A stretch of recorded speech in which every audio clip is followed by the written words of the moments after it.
In today's episode of the podcast, I'm getting you up to speed on my current knitting projects and really celebrating this era of color for myself. So, if that sounds like just your cup of tea, get cozy and let's dive in.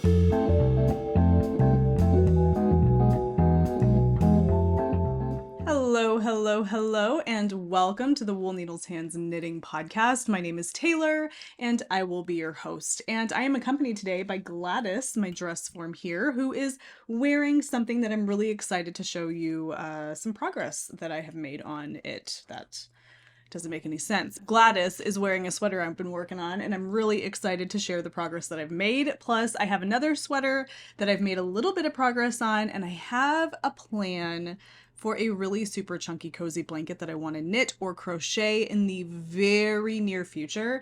I'm not exactly sure what that's going to look like, but I wanted to share the yarn with you. It's yarn I've had in my stash for a while. So these are all some things that I want to talk about today. Thank you so much for being here. It is always so nice to meet with you guys every week and chat about the things that I'm working on. Okay, without further ado, I want to go ahead and dive into it. And that means we are going to start with my fleece sweater, which is right here. This is a design by Heidi. I draw a blank on the name. It's Heidi and I apologize. Just a minute while I look for the name. But why does it not tell me Heidi and something pickles? I'll put it up on the screen. I always do. But this is a really gorgeous striped sweater with really beautiful color work. So they're called lice, but from what I gather, that's not because of like the lice that we think of when you get lice like in your hair or whatever. I'm not really sure. I mean, it's a Norwegian thing. They call it the flea sweater. Somebody said it's called the flea sweater because it resembles like a flea market sweater where it's just kind of very scrappy. I don't know why it's called the flea sweater for sure, but I know all of these little tiny stitches of contrasting color, in my opinion. I mean, you can say they're like little fleas or little lice or whatever they are. It doesn't matter because I think it is absolutely lovely. This is my fleece sweater. I'm obsessed. Now, I've been talking about this on the last few episodes here on the channel, and I know you might be getting sick of it, but this is my new saga right now, okay? It's like my color saga. I think somebody said something like that. It's like I'm in my color era right now, okay? I don't typically wear a lot of color. I don't knit with a lot of really vibrant color. This is as colorful as I've been in my knitting in years, and I'm crazy about it. So this is kind of like my new, I don't know, like the Franken sweater saga from a couple of years ago. This is my new saga, and I cannot wait to continue to make progress on this. I had, and I'm holding it on Gladys here today, and I'll put it up. You know, actually, maybe I'll give Gladys a little bit more, oh, pardon me, stage room here so that I can talk a little bit about this. So here's a closer look at the sweater. How beautiful is that, guys? Come on. Now, last time we met, I had only made it to the bottom of this like sage and pinkish color right here. I hadn't done any of this.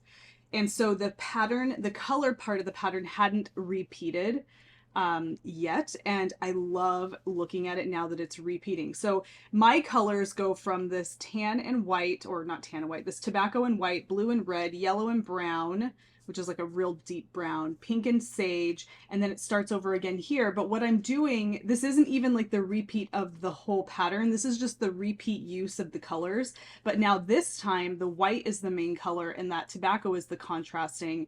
Red is the main color. Blue is contrasting. That really rich chocolate brown is the main color. Yellow is contrasting, so on and so forth all the way down. And then when the color actually repeats completely, it goes back up and starts again. So it is a very, it's a very long repeat of colors. And that's just because I am trying to kind of incorporate those colors in like a flip-flop. I don't know if that makes sense. So here is my fleece sweater. I'm crazy about it. Yeah, for those of you that are triggered by lots of ends to weave in, like it's going to be like end city. I don't even know. Like I'm trying not to think about it too much. But yeah, that's my fleece sweater. I absolutely love it. My choice to make the neck like this was a good one. I think that I love this sweater so much more than I would have loved it if I kept it a reversible neckline. Go back an episode, watch that one if you want to hear me chat a little bit about my rationale for changing the neckline up here. You might find that it's very helpful, but I'm really happy that I did that. I'm loving the colors. I'm sorry, Gladys, I'm fondling you. I think they're beautiful. And they're very, I know we talked about this already. I know that this, like, I'm not beating a dead horse, but like, it's just very like, wow, what a crayon box of colors, you know, like all very contrasty and not ones that you probably would put together. But somebody had mentioned that when you have a lot of different discordant colors, the more you have, the more everything goes together, right? You have to stop somewhere. But I mean, if you have like, let's say you have like 4 colors that you want to use, but there's just something off, try adding another color and then that might pull everything together. But I feel like this is just, I don't know. I'm just absolutely crazy about it. And then watching the colors not repeat, but reoccur in the sweater in this new like arrangement, I think is a lot of fun too. So I'm just absolutely crazy with this. Somebody asked in the comment section, because I show pictures of the men's version of this sweater. There are several versions of this sweater. The men's version is the one that inspired me visually. I loved the color scheme. That was really what caught my attention. However, I am knitting the women's version of the sweater, the one that is shown being worn. I'll just pop it on the screen, but you know, let's be old school. This one. This is the one I'm actually following, except for, of course, the neckline. It's just the men's sweater that inspired me with, you know, the color and all of that. So that's the situation there. I am so close to separating for sleeves. I can't wait. I absolutely can't wait. You know what, Gladys, you're having all the fun. And I was thinking, you know, I'll just put it on Gladys. It'll save me the trouble, but it's okay. I invite a little trouble during my day. And I kind of want to show you how this looks so far.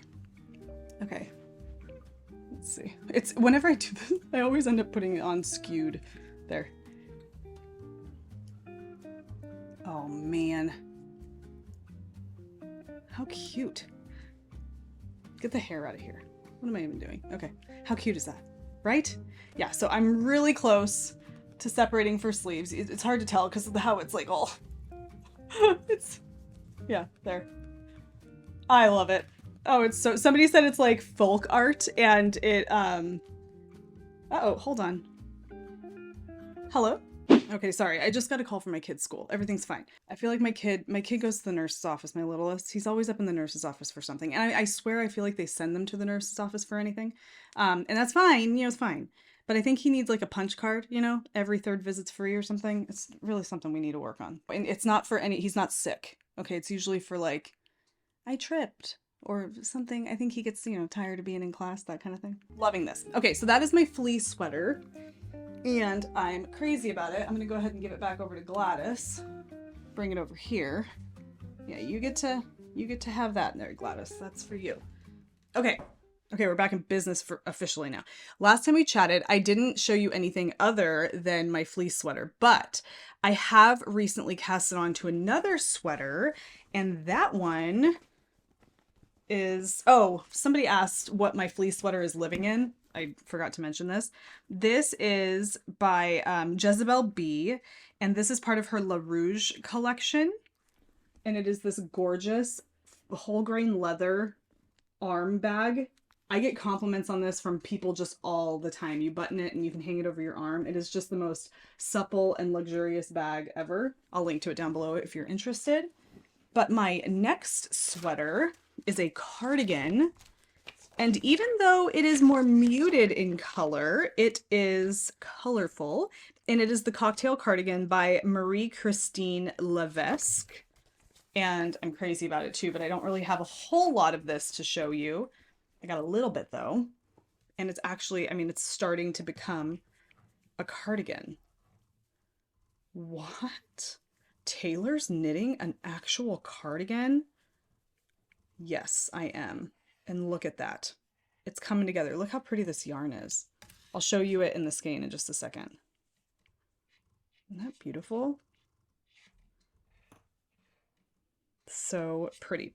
So that's what this is back here. This is the back of the neck, and then it's going to come down like, you know, a cardigan. And I'm knitting the button band as I go, which you can see right here. Okay, let me just tell you that this is a really intuitive pattern. There's not a lot of nonsense going on here. It's pretty cut and dry. Now, that being said, it did take me a couple of times. Here, Gladys. It did take me a couple of times to figure out what I was doing, but again, that is because I just haven't done it before. You know, it's like now that I've done it, I'll be more comfortable with that format of starting a sweater. You know, now that you've done, it's like when you do one raglan, it's like, what am I doing here? How am I separating out my raglans and all of this? And then you do another raglan and another, and then eventually it's just second nature. Well, I can tell that that's what's going to happen here. These are the yarns I'm using. This one is by Noro. It's the colorway Omitama, and it is in the Silk Garden Sock Solo collection. And then this is Kid Mohair Silk by Fiber for the People, which is my hand-dyed yarn business. And it's in a really gorgeous pale gray eucalyptus color. And I love that. And the two of them together mute down really nicely. And just, oh, they're so pretty. And there's lots of fun pops of color in there. I'm telling you guys, it's my color era. I feel kind of cheesy and corny saying that, but it really is. So how pretty is that? I really like this pattern. It's all kind of just coming together. And as I add my raglans, I can see, this isn't really, I mean, if I turn Gladys around, you can kind of see. So what I'm doing is you create your neckband. That's like the first thing that you do. And once you've done that, then you're pretty much doing a raglan sweater that's open in the front. So you're knitting everything flat. So it's going to work its way down this way and then continue to come forward this way. And I will have a really lovely cardigan and I'm really excited about it. I've never knit a cardigan like this before, very traditional, and also very, well, with all the different features, like a button band and the raglans and all of that kind of thing. So I'm really excited about that. So that is my cocktail cardigan. And I love it. And it's so much color. I mean, I don't know, this is a ton of color. That one's very muted, but it's got all those little fun springtime colors almost. And I'm just it makes me happy. It makes me feel happy. I don't know, when I look at it, it just brings joy and liveliness, and I think that's great. Okay, the next thing I wanted to share with you, and I gotta go grab something really quick, so hold the phone.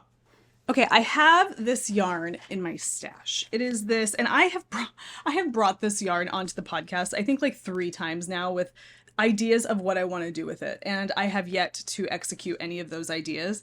But the other day, when my husband and I were filming one of our episodes on Good Books Lately, which is our YouTube channel where we talk about the books that we're reading, and today we are playing another game of Book in a Bag. Definitely check it out. It's fantastic. I love it. But while we were doing that, I was noticing behind us on our couch, the blanket that we have back there, which is really a lovely blanket. It's one of those Pendleton fleece blankets. And I love the colors, but I just thought I want to put something that I've made on the back of that couch that's really bold and punchy. Now, behind me here, I don't think you can see it. Well, maybe, but behind me here is a crocheted blanket that I made of a really super bulky yarn like this a few years ago. I want to say 2.5 years ago now. And I really love it, but I don't want to put that one on the back of the couch. I'm hoping to put something maybe a little bit more tightly knit. And that one has lots of toe holes. You know, when you put it over you, your toes pop out every which way. And so I wanted something hand knit with the super bulky yarn for the back of the couch. And I didn't need it to be really super big, just a nice lap blanket, something simple that the kids can get cozy under or that can cover up your lap and be nice and cozy. And so these are the yarns that I have. Look at this. How pretty is that? So I'm not exactly sure how I'm going to do it, but what I can tell you is I have, let's see, I have 5 skeins of this color and then a single skein of each of these colors. So it's going to primarily be this with these colors as contrast. And so I'm thinking I want to do a little window shopping. What I'm planning on, for those of you that are members over on Patreon, you can keep your eyes out for this. If you're not members on Patreon, head over there and see if it's right for you. But I'm planning on popping in a window shopping video over there. I'm just going to kind of be very, very casual and just browse Ravelry and see what kinds of blankets I can find that might go with this yarn. I think it would be kind of a fun thing to do, but I need to come up with something because this has been sitting in my stash for a long time and I want to use it because the colors are really pretty. The yarn itself is from Joann. It is by the Joanne K and C or Knit and Crochet line. It's 80% acrylic, 20% alpaca. So it is semi-synthetic, super bulky, 6 weight. And each one of these is 130 yards. So I have it. I want to use it. It's beautiful colors. I need to figure out what to do with it. But I'm loving the colors, and it would be fun to put on the back of the couch. And I love that it's got 20% alpaca. I mean, I love a little bit of alpaca in there. It just adds something really luxe. And even though this is majority acrylic and synthetic, the acrylic quality is really nice. It doesn't have, acrylic and synthetic fibers can have a very noticeable hand to them. This doesn't really have that. It's actually really nice. Yeah, it's very pleasant. So I'm loving that. That's what I plan on doing. I'm not sure what I'm going to make with this. I'll keep you posted. But other than that, that's my little update for today. I am so excited to have my knitting mojo back. I'm excited for this week's episode of What Should I Make With This? I have a really great collection of yarn that was submitted by a viewer that I want to share with you guys with some ideas of projects that could be made with that yarn. Yeah, so things are good, and I'm just having a lot of fun doing all of these things and talking about all of these things and hoping that all of this cozy talk urges the fall to come on faster. It's starting to cool down here finally, but it needs to cool down so much more. I need the cozy season, guys. So fingers crossed that that's coming soon, right? But other than that, that's all I have to share with you guys today. I hope you have a fantastic rest of your weekend until I see you on the midweek ramble. Happy knitting, happy making, happy whatever it is that you're doing. Take care, be well, and I will see you soon. Bye.